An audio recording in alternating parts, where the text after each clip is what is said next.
তাহলে ধর্ম যদি করতে হয়, যিনি আমার সহধর্মিনী তাকে তার সঙ্গে পরামর্শ করে ধর্ম করতে হবে, যেহেতু আমরা সংসার ধর্ম। আপনি গুরু ধরলেন, আপনার বিবি গুরু দেখতে পান না, হবে না তো? আপনার বিবি গুরু ভালোবাসে, আপনি দেখতেই পারেন না, হবে না তো? হবে। একে অপরের পরিপূরক হতে হবে, একে অপরের পরিপূরক হবে। যদি পরিপূরক হয় তাহলে এই সিয়াম সাধনা করে তিনি উত্তীর্ণ হবে। কথাটা কি বোঝা গেছে নাকি? তোমরা তাহার পরিচ্ছেদ, সে তোমার পরিচ্ছেদ। প্রত্যেক সালাতের সময় সুন্দর পরিচ্ছেদ পরিধান করিবে, আহার করিবে, পান করিবে, অপচয় করিবে না। এর চাইতে আমরা আর এই স্টেজে ভাঙ্গেও বুঝাইতে পারি না। এজন্য আমাদের পল্লী কবি জসিমউদ্দিন সাহেবের একটি গান আপনারা শুনছেন, দীক্ষা শিক্ষা না লইয়া আগে করছাও বিয়ে, বিনা খদে গোলাম হইছাও ঘাটির টাকা দিয়ে। এই গানটা আমরা শুনছি রূপবান যাত্রা বইতে। কি দয়াল, কিসে শুনছি? এই বইটার নাম হইল কি? হ্যাঁ, এদিকে সেমরির নাম, এদিকে সেমরির নাম। রূপবান তো সেমরি বানাই নিছাও, জসিমউদ্দিন ফকির সেমরির নামে গান লেখছিল। ও স্বরূপ তুই বিনে দুঃখ বলবো কারো কাছে। এই রূপ, রূপ যোগ বান, কথাটা বোঝা গেল? রূপ যোগ বান। যিনি রূপ বানতে পারে নাই তার দমটাই নে কাম নাই।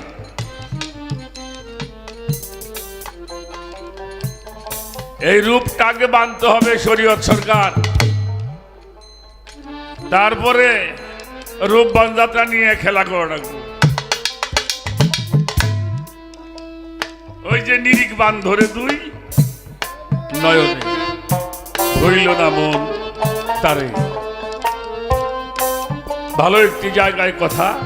তবে একটা গান আমরা রাখি। সুশীল সরকার একজন সাধক মানুষ।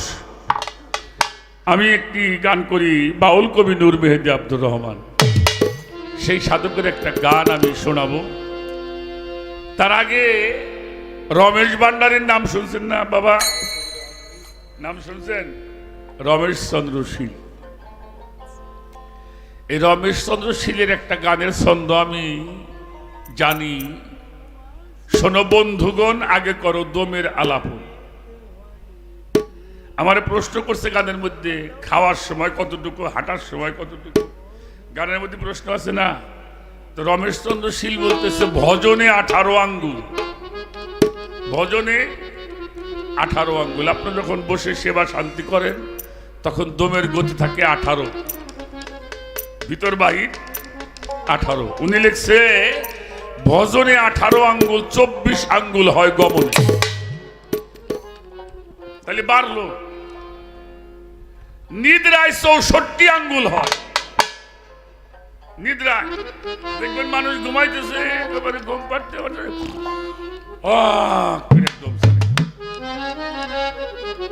এমন কোন মানুষ নেই কামনা করে না। এটা হবেই। হ্যাঁ, নিদ্রায় 64 আঙ্গুল আর 84 আঙ্গুল হয় রমণে।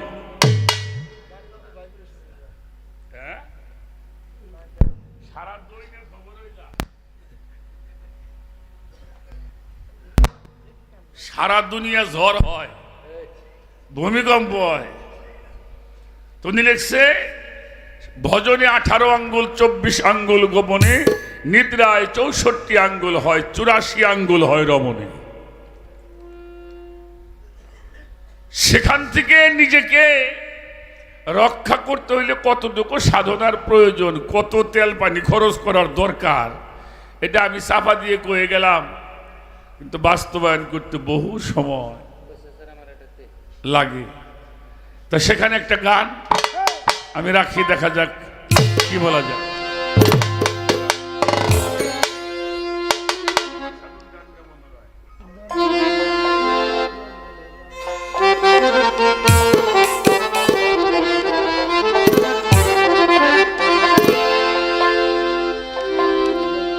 এই দম কোথা হইতে কোথায় যায়,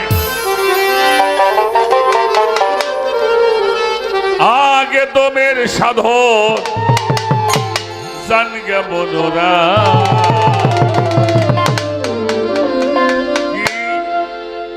এই দম কোথা হইতে কোথায় যায়, দমের সাধন জানগে মনোরা। আগেবার রাখ রাখ রাখ। এই দম কি খালি বাতাস বাবা? নাক দিয়ে যেটা যাওয়া আসা ওটা কি দম? হ্যাঁ কথা কয় না কে? কি যায় না তো করলেন তাহলে কি যায়? এইটা যেটা যাওয়া আসা করে এটাকে শ্বাস প্রশ্বাস বলা হয়। কি দয়াল কি কয়? একটা হইল শ্বাস আর একটা হইল প্রশ্বাস। এই শ্বাস প্রশ্বাসের মধ্যে হইল দম যায়। দমটা কি? লা কাদিজা কুম রাসূলুম মিন আনফুসিকুম। আর এই দমের সংযোগ হইল মানুষের দেহের বিন্দুর সাথে, মানুষের দেহের বিন্দুর সাথে। এই জন্য যার যত বিন্দু ক্ষয় হয় তার তত দম ক্ষয় হয়, আর যার যত দেহ দম ক্ষয় হয় তার তত দেহ ক্ষয় হয়। পীর মুর্শিদকে দেখেন না, 70-80 বছর বয়স, তাদের ভিতরে কি একটা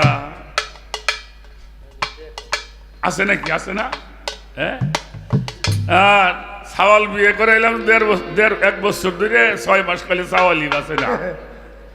বাপে কয় নৌ হইসে ওদের লাগবে, কয় আব্বা তুমি যাও আমি তো জিরিয়ে আসি।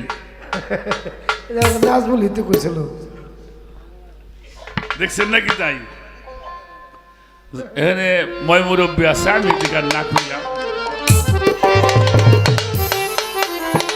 যে জানিল দমের সাধন, ওই যে জানিল দমের সাধন, তারে দেখলে জম বলায় দমের সাধন জানগে মন। এ দম কোথা হইতে কোথায় যায়, দম কোথা হতে কোথায় যায়, দমের সাধন জানগে মনোরায়। দম কোথা হতে কোথা যায়, দম কোথা হতে কোথা যায়, দমের সাধন জানগে মনোরায়। দম কোথা হতে কোথা যায়, দম কোথা হতে কোথা যায়, দমের সাধন জানগে মনোরায়। এ ভোলা মন, ভোলা মন, ও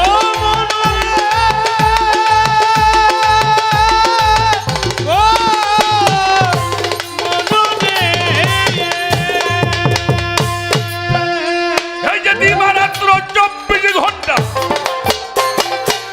ভিতর বাহিরে 21,600 বার আসা যাওয়া করে, দিবারাত্র 24 ঘন্টা ভিতর বাহিরে 21,600 বার আসা যাওয়া করে। দ্বাদশ আঙ্গুল বাহিরে তার সদা সর্বক্ষণ, আর এই অষ্টদশ আঙ্গুলে সে দম করতেছে ভ্রমণ। এই দম সমার, এই দমের সাধন করছে যেই জনায়, দম সমার এই দমের সাধন করে যেই জনায়। ওরে আঙ্গুলে আঙ্গুলে ওই দম বোমেতে উঠায়, আঙ্গুলে আঙ্গুলে সে দম বোমেতে উঠায়। পাগল মন আমার দমের সাধন করে মনোরায়। দম কোথা হইতে কোথা যায়, দম কোথায় হতে কোথায় যায়, দমের সাধন জানগে মনোরায়। দম কোথা হতে কোথা যায়, দম কোথা হতে কোথা যায়, দমের সাধন জানগে মনোরায়। দম কোথা হতে কোথা যায়, দম কোথা হতে কোথা যায়, দমের সাধন জানগে মনোরায়। ছোট বাজাও, এই যে 21,600 বার দম, এটা আমাদের ইসলামবাদ সুফিবাদ তরিকতের মধ্যে মেলে কি? কিরে বাজান মেলে? এটা সনাতনের হিসাব। আর আমাদের সুফিবাদ কাদরিয়া তরিকা এবং চিশতিয়া তরিকা। কাদরিয়া তরিকা হলো লা ইলাহা ইল্লাল্লাহু, আর চিশতিয়া তরিকা হইল মুহাম্মাদুর রাসূলুল্লাহ। তরিকার সাজদানামা পড়ে দেখবেন, কাদরিয়ার 12, চিশতিয়ার 12, এখানে 24। আমার দরবেশ পাঞ্জু শাহ উনি গান লেখছে আল্লাহ মুহাম্মদ আদম একদমে 3 মেলে। আল্লাহ মুহাম্মদ আদম একদমে 3 মেলে। দম জেনে লও দমের মালা, আদমে সাইজির খেলা, সফরে দম দমের মালা, দূর কইরা দাও তসবি মালা, তোর মন মালাই ধন মিলে। মনের মানুষ দমের জপ বসাও হিত কবল। আদমে দমের সমান 1,36,000, 1 লক্ষ। এই যে সংখ্যায় যে 1 লক্ষ তা না, লক্ষ হইলে একটা, ওই যে নিরিক বান্ধ। আর দম হইল 24,000 বার, 1,24,000। আদমে দমের সমান 1,36,000। রাত্র দিনে জানো খবর 24,000 মূলে। এর ভুলে আল্লাহ একদম ফেলা মানা হয় দলিল। তাহলে এখানে 36,000 তত্ত্ব তো বাজান বলতেও পারি না। এখানে সাইজি বললো 36,000, আর রাত দিনে 24 ঘন্টায় 24,000 মূলে, আর 12,000 গেল কই? দয়ালটা আমি কিন্তু এটা বুঝিনি। তাহলে কিছু নফি আছে, নফি আছে, এজবাতও আছে। আল্লাহ মুহাম্মদ আদম, লাম হইলে আমি সত্তা, আমিত্ব সত্তা। এটা যতক্ষণ পর্যন্ত লয় প্রাপ্ত না হবে ততক্ষণ পর্যন্ত কালেমার রূপে রূপান্তরিত হওয়া যাবে না। এই জন্য সাইজি বলছেন আদমে দমের সমান 1,36,000, রাত্র দিনে জানো খবর 24,000 মূলে। তার ভুলে আল্লাহ একদম ফেলা মানা হয় তুলি। যে জপে দমের মালা সে নেরে সে কাবাতুল্লাহ, বাইতুল্লাহর ঘর আল্লাহ তাআলা দিবেন তাহার দিলে। তাই জানিতে অধীন পাঞ্জু ফিরতেছে বদহালে। তাহলে এটা বাবা অভ্যাস করতে হবে। 100টা করলে আপনি, কারণ একটা বাঁকা লাঠি টান দিলে কিন্তু সোজা করা সম্ভব যাবে, কি হবে? ভেঙে যাবে। আমরা গ্রামে দেখছি, আগে আমাকে অঞ্চলে ওই জুতি দিয়ে কোচ দিয়ে মাছ মারতো বাবা। এটা কি আপনারা দেখছেন নাকি? হ্যাঁ আছে, যেটা নাকি ওটা ছিপ বলা হয়, তাই না? যেটা দিয়ে ধরে বাঁশের আগাগুলি খুব সুন্দর আগা, বাঁকা হইলে হবে না। হ্যাঁ, সোজা লাগবে, বাঁকা লাগবে। যদি একটু বাঁকা হয় ওটাকে কি করে, ওই বাঁকা জায়গার মধ্যে একটু কাদা লাগায়। কি বাজার লাগায় না? হ্যাঁ, কাদা লাগানোর পরে আগুন জ্বালাইয়ে তারপরে তাপ দেয়। তাপ দিয়ে ওই বাঁশটা একটু নরম হয় আগুনের তাপে। আস্তে আস্তে ওইটাকে এরকম ছিল, আগুনের তাপে কিন্তু সোজা হয়ে যায়। এই জন্য এটা একদিনের কাম না শরীয়ত বাবাজি। এটা অভ্যাস করতে করতে একটা জায়গায় পৌঁছাইতে, একটা মানুষ সুশিক্ষায় শিক্ষিত হইতে হইলে 25 বছর লাগে। কি ভাইজান? তাহলে সে একজন বাংলাদেশে ভালো একজন নাগরিক, প্রথম শ্রেণীর সে একজন নাগরিক। এই গুরু জগতেও একটা মানুষকে 1 যুগ 2 যুগ পর্যন্ত গুরুর দরবারে গোলামি করতে করতে একটা জায়গার মধ্যে তখন সে কোথা হতে কোথা যায়, কোথা হতে কোথা যায়, তবে সাধন জানকে মনোরায়। কোথা হতে কোথা যায়, কোথা হতে কোথা যায়, তবে সাধন জানকে মনোরায়। ভোলা মন, ভোলা মন, ও মনরে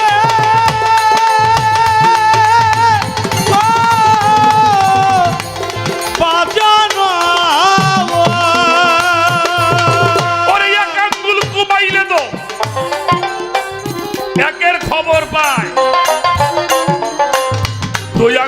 কুমাইলে খোদা নবীর পরিচয়। সুবহানাল্লাহ। ঘুমাইতে পারে যেজন তিনই আঙ্গুল দম, চিনতে পারে আল্লাহ নবী মোহাম্মদ আদম। আলহামদুলিল্লাহ বেটা। চারি চন্দ্র জয় হইবে, চার আঙ্গুল ঘুমাইলে হবে চারি চন্দ্র জয়। ওরে চারি জনে পাঁচ আঙ্গুলে পঞ্চ আত্মার হবেই পরিচয়। পাগল পাঁচান ঘুমাইলে হবে পাঁচান পরিচয়। হায় পাঁচ আঙ্গুল হায় মাইলে পঞ্চ আত্মা করে জয়। পাগল মনা আমার তোমের সাধন জানগে মনোরায়। এই তো কোথা হতে কোথা যায় জন, কোথা হতে কোথা যায় তুমি সাধন জানবে মনোরায়। এই দম কোথা হতে কোথা যায় জন, কোথা হতে কোথা যায় তুমি সাধন জানবে মনোরায়। ভোলা মন ভোলা মন ও মনোরে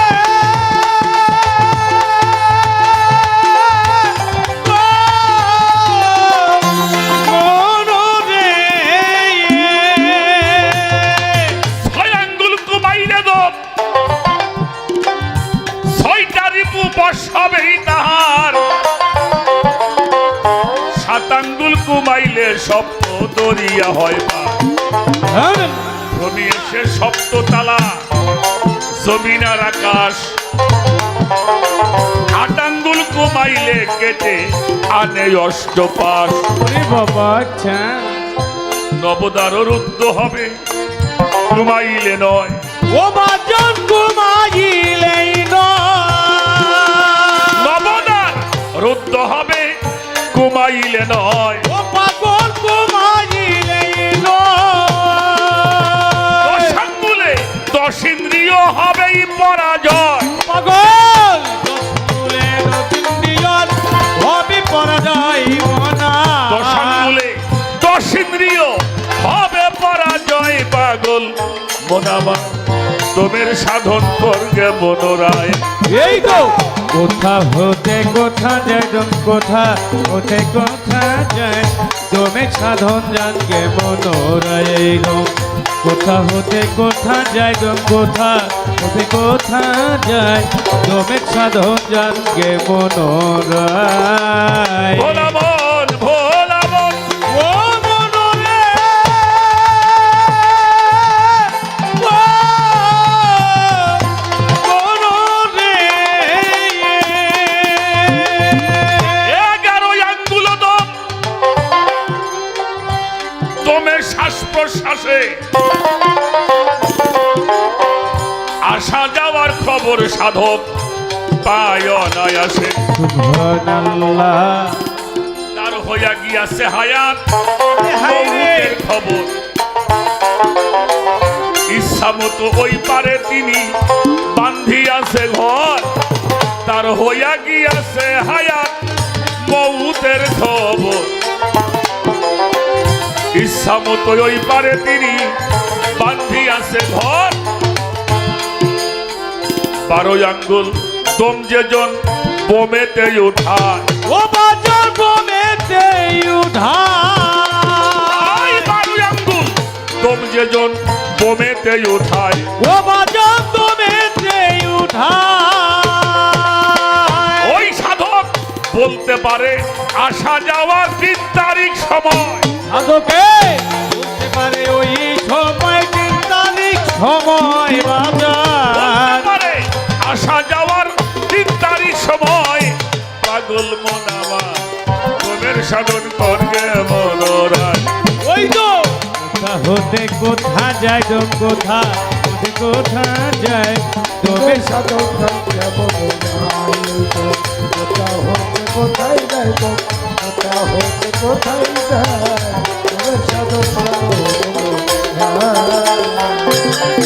কি কমু বাবা, আমরা তো গান বাজনা করি, মুখস্থ কথা কই। সাধকরা করছে, দেখছে, লিখছে।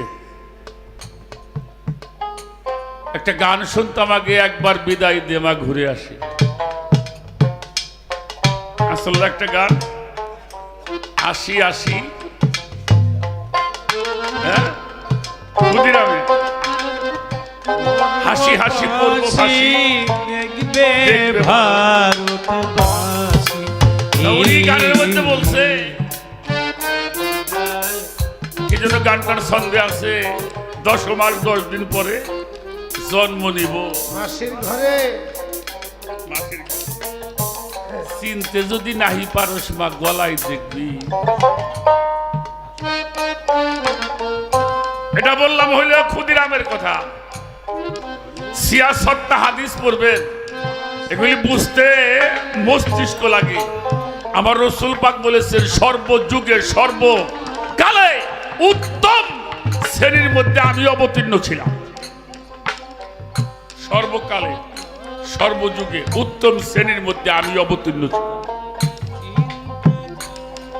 এখন তোমরা আমাকে বাসারি হালিয়াতে দেখছো, সুবহানাল্লাহ বলে। সুবহানাল্লাহ। নবী রসুল যারা উলিয়া উলিয়া যারা, তারা এটা জানে কিন্তু এটা বলে না। বলাটা বাহাদুরি না, বলাটা বাহাদুরি না, এটা অর্জন করাই বাহাদুরি।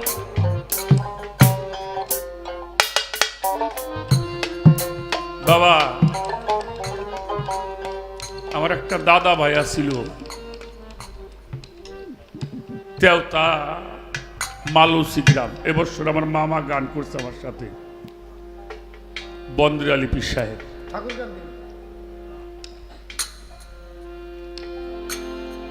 ঠান্ডসা বাবা ওনার গুরু ছিল নাগরপুরে, আর উনি ছিল কালোসা বাবার মত।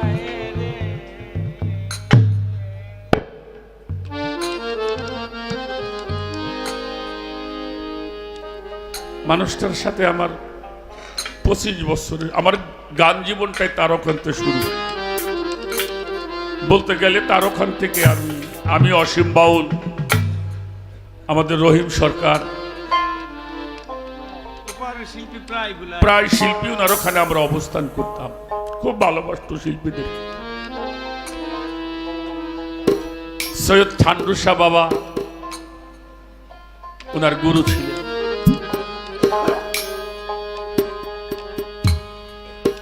মানুষটা লালন গীতি গান গাইতে পারতো, হারমোনিয়াম বাজায়। উনি চলে যাবে, অনেক ভক্ত ওনার। আমাদের ফরিদপুরের রেজাউল ডাক্তার ওনার ভক্ত খলিফা, সে বাড়িতেও মামা গান করছে আমার সাথে। সব ভক্ত বাড়ি বেড়াইছে, আর কইছে কি আর আসবেন রে, তোরা ভালো থাকিস। তাগরা মানুষ,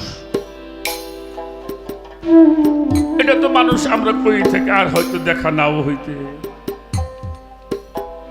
কিন্তু উনি যেভাবে বলছে কথাটা ওইভাবে কেউ বোঝে নাই।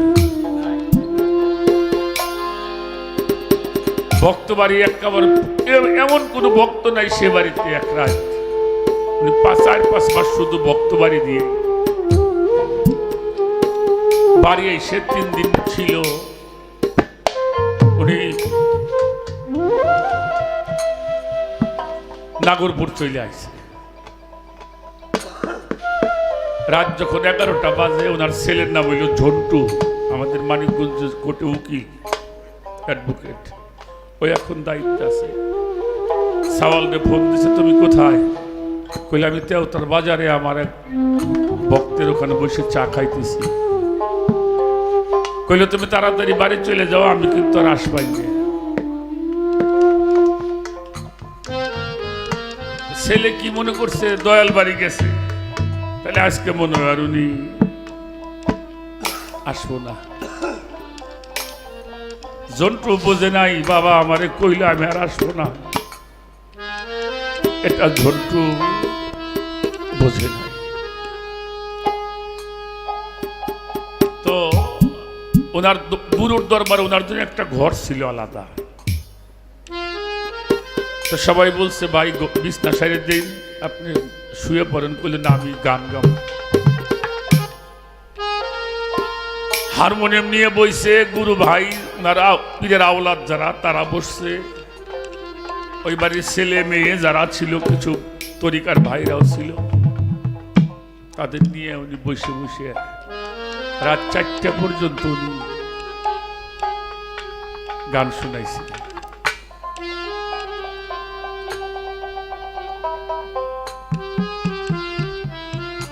গান শেষ হয়ে গেছে, সবাই কইছে তাহলে একটু ঘরে বিছনা করে দিই শোন। কইলে আমি আজকাল ঘরে শোবো না, তোমরা আমার ঠান্ডা চাঁদের পায়ের কাছে একটা বিছনা করে দাও। আমি আমার ঠান্ডা চাঁদে নিয়ে আজকে আমি একটু ঘুমাবো।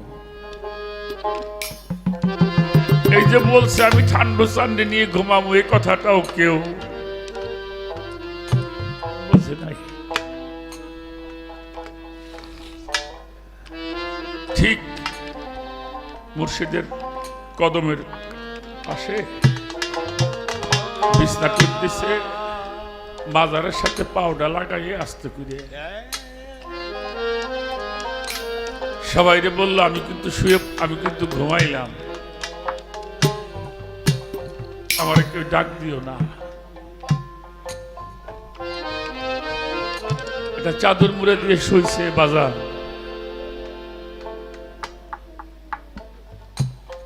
15-20 মিনিট গেছে, ওনার গুরু যেই সময় দেহ রাখছে, বন্দে আলী পীর সাহেব সেই সময় দেহ রাখছে।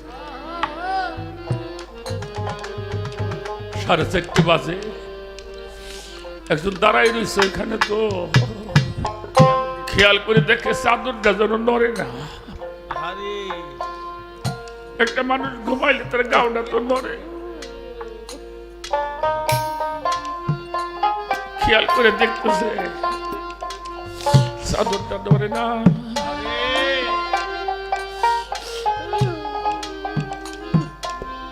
একজন ডাক দিয়ে কইতেছে ভাই, মেয়ে ভাই যেন কেমন করে ঘুমাইলো, চাদরটা ধরে না।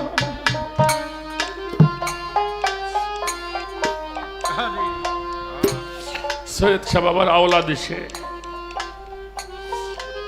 মুখের চাদরটা সরাইছে, দেখে আর বন্দে আলী পীর তখন বুঝতে পারছে। ওই সময় দরবারে ফোন দিয়েছে ঝন্টুর কাছে, তোমার বাবা আর নাই। ঝন্টু একটা কথা এখনো খালি কয়, বাবা যে বারে বারে কইলে আমি কিন্তু না শুনতাম। কি প্রেম কি সম্পর্ক তাদের সাথে ছিল, তুমি ভুলিও না ও দরদি হৃদয়ে রে বসরণ। তুমি ভুলিও না কালু সাবাবা হৃদয়ে রে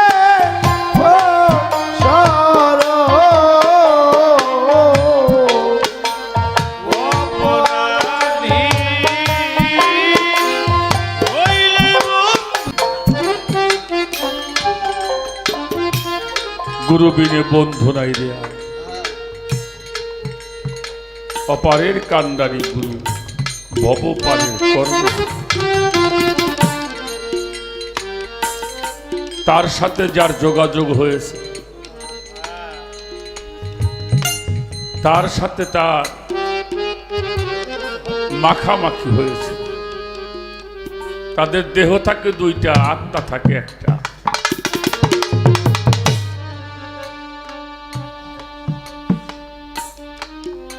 প্রকৃত যিনি মুমিন, যিনি প্রকৃত ভক্ত,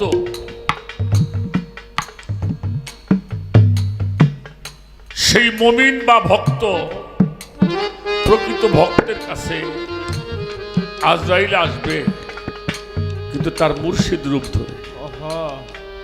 এটাই বিধান।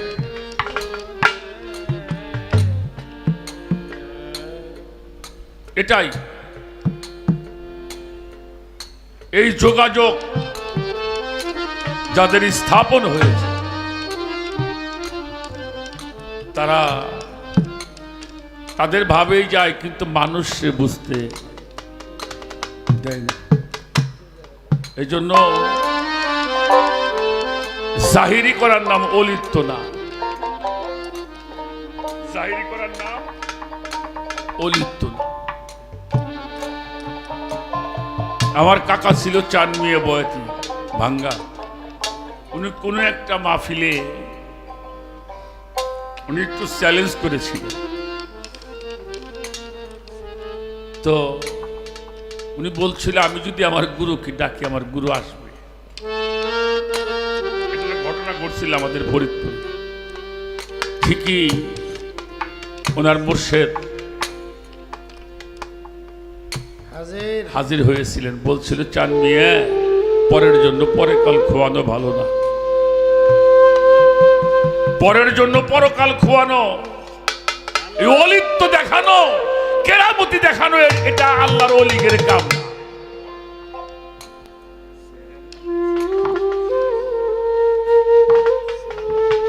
আর কেউ এগুলি বুঝতে না যাওয়াটাও ভালো। একটি মানুষ যুগ যুগ সাধনা করে একটি জায়গার মধ্যে পৌঁছিয়েছে, সাধারণ একটা কেরামত দেখানোর জন্য তার সাধনাই নষ্ট হয়ে যাবে, এটা কেউ চায় না। অনেক কথা হলো আপনাদের মাঝে, ভালো লাগলো। আপনাদের পরিবেশ, আপনাদের আচরণ আমরা কতটুকু আপনাদের দিতে পারছি দুজন শিল্পী তা জানি না, তবে আমাদের ভালো লাগছে আপনাদেরকে পেয়ে। আপনারা সত্যিকারই ভালো।